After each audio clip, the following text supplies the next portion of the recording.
Okay, let's have a look at using frames. All a frame really is a placeholder, an object in which you can put another image and then manipulate that image separately from the rest of your image. The easiest way to explain this is to actually have a go and do one.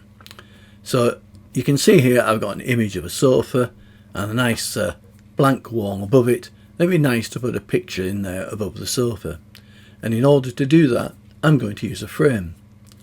Now in order to do that I need to use the frame tool, which is this thing over here on the toolbar, this rectangle with the cross through it. You can either choose the tool from the toolbar or press K on the keyboard and then draw a rectangle where you want the image to go. Now you don't need to be too precise about this, you can always manipulate it later. As you can see, all that does at the minute is put a blue rectangle on there with a cross through the middle of it. If we have a look at the layers panel, you can see on there what it's actually done. You've got a mask here essentially with the frame itself over here on this side and the content of the frame over here on this side. Notice that the frame itself is currently highlighted and not the content. If we look at the content is blank, it hasn't got anything in it because you haven't put anything in it yet. This is quite important, this little frame diagram, because it can be used to control what you're actually changing. We'll come back and say more about that in a minute. Let's put something in this frame for a minute. Let's put some content in it. There's all sorts of ways of putting content in a frame. I'll show you a couple of ways and you can use whichever suits you best. One way of putting content into the frame is to simply use the File Explorer, find the image you want and drag it and drop it onto the frame. I'll simply move Photoshop aside a little bit and I've got my File Explorer already open down here, what I prepared earlier, and if I scroll down I've got some images in there.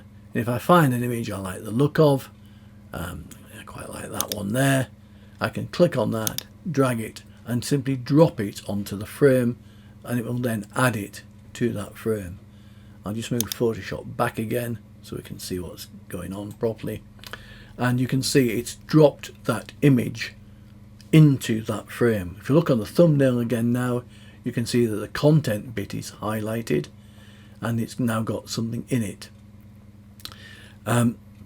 If I want to move that around the wall, then if I want to move both the frame and the image together, I need to make sure both of these thumbnails are selected. The easiest way to do that is to simply click between the two and that will select them both, and then if I use the move tool I can move the frame around and both the frame and the content move together. If I want to just alter the frame, I can just click on the frame here in the layers panel, and now when I alter the frame changes but the image doesn't. So I've moved the frame and effectively cropped some of that image off. If I click on the content, I can move the content within the frame.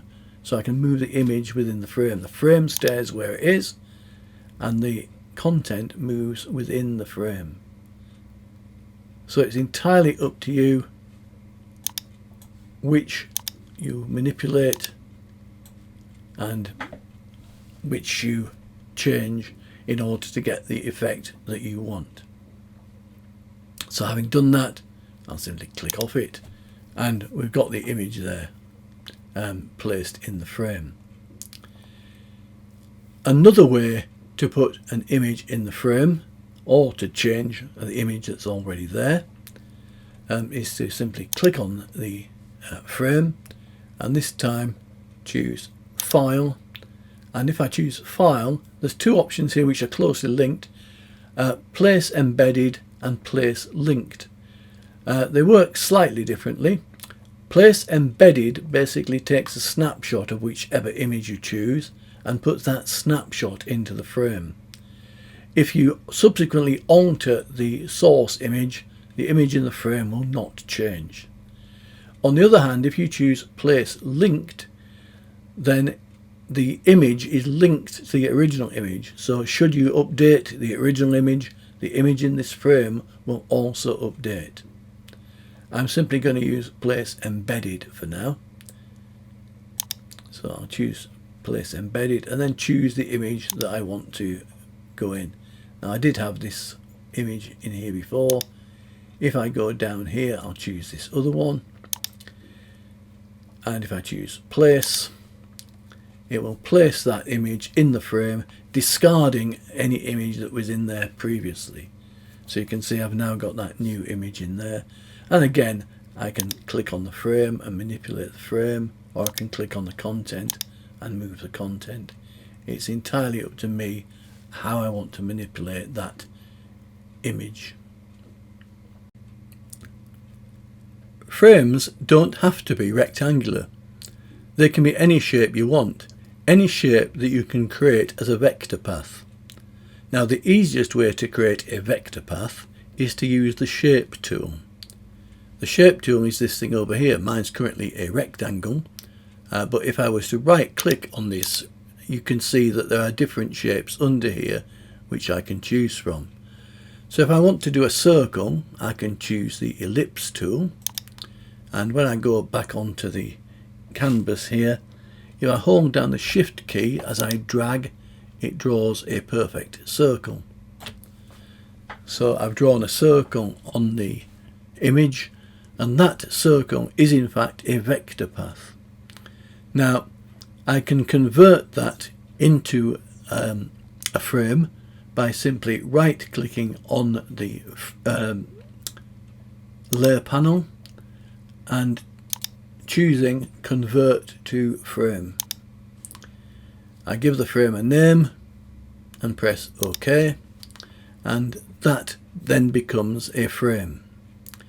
Now it's a frame, I can treat it just like any other frame. So if I want to put some content in it, one of the ways of doing that would be to select File and then go down to Place Embedded and choose a picture. So I'll choose this one here and place that in my frame, and then obviously I can maneuver that image within my frame to get the look and feel that I'm aiming for. So images do not have to be rectangular. You can also create images which fit into text, because text is a vector. First of all though, you need to create your text. Okay, so I'll create some text by choosing the text tool, and I'll use a nice big bold font so we can see what's going on. So I've typed in some text. I'll use the tool to move that so we can see it. So I've got some nice bold text there.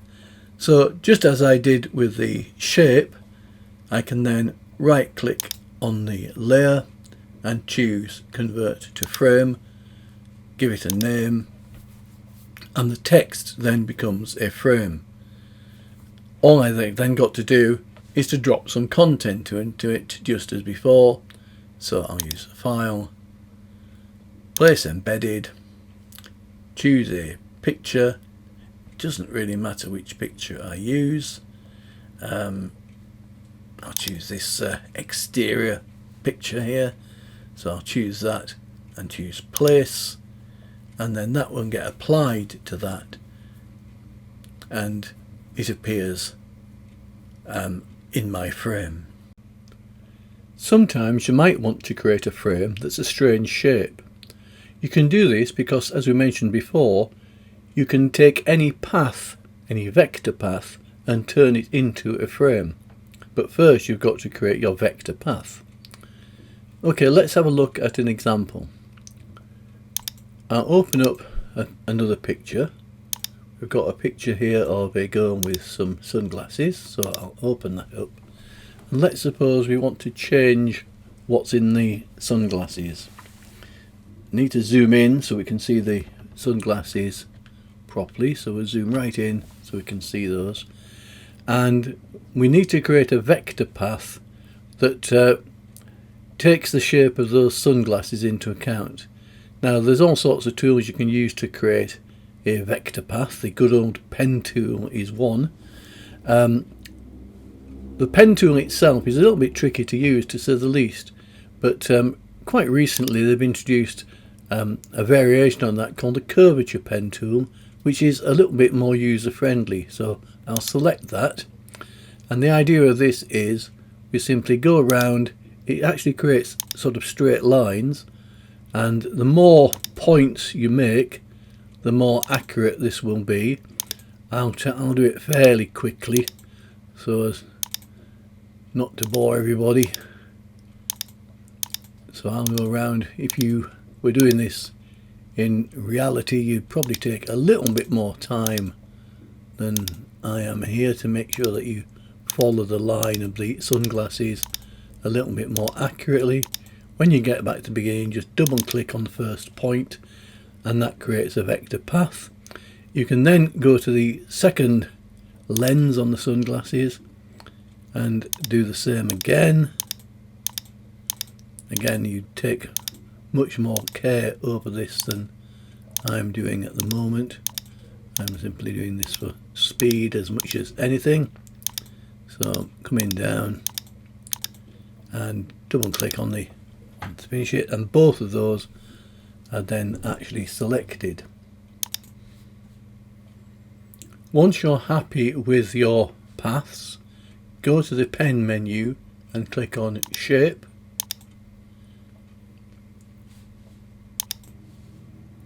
and then go to the layer,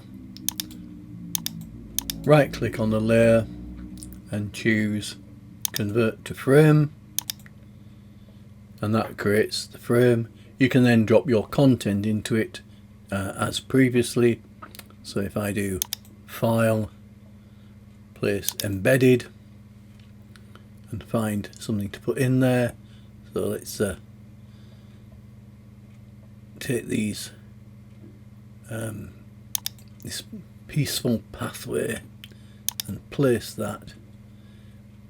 We can place that within the specs, and of course we could always adjust the brightness and the contrast.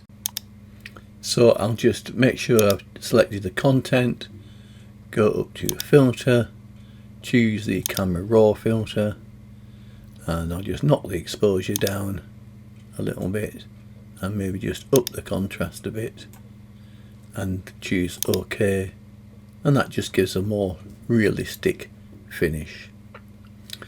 Okay, another thing that you can do easily with frames is to create diptychs and triptychs, basically 2 or 3 images on a single piece of paper. Let's have a go at that. I'll create a triptych, so 3 images on a piece of A4. So the first thing I want to do is to create a new A4 document. So I'll click on File and choose New, and I'll create a new A4 document. I'll make sure the background is black because I want it on a black background. It's A4 size in landscape, so I'll just create that new document, and there we have a new black blank A4 document. So to create a triptych, I need to have 3 equally spaced images. To help me get the spacing right, I'm going to go to View, Guides, and go to a new guide layout. And in here I'm going to set up some guides to help me lay these pictures out properly.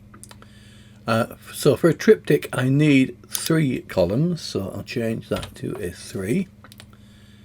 I want space between the columns, let's say 150 pixels, and I want equally sized margins all the way around, so I'll change all the margins to 150 pixels as well.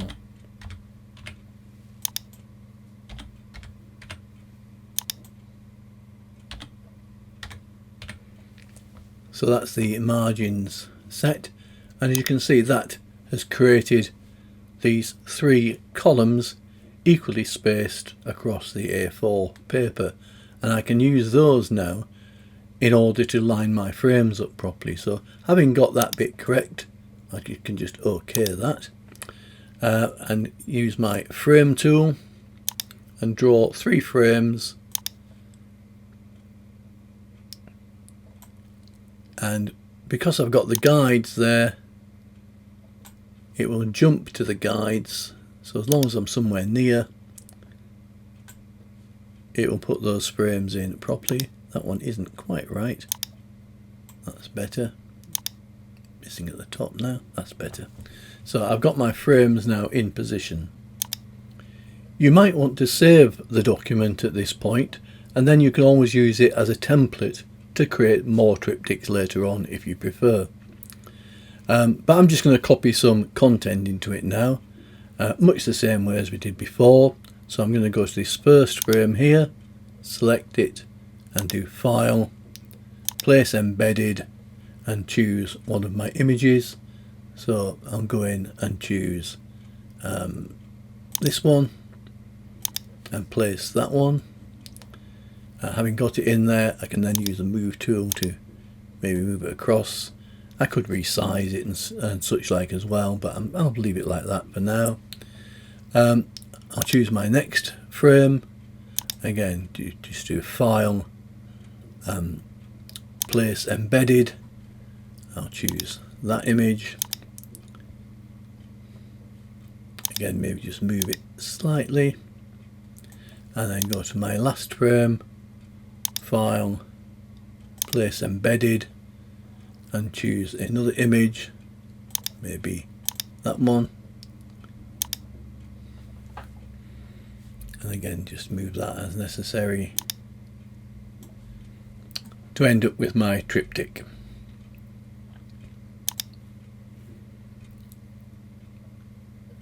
And that's about all there is to frames really. There's a lot more playing around with them that you can do. You can add borders. I could have made these elliptical frames for the triptych and such like. It's just a matter of playing and experimenting with them now. Thank you for listening.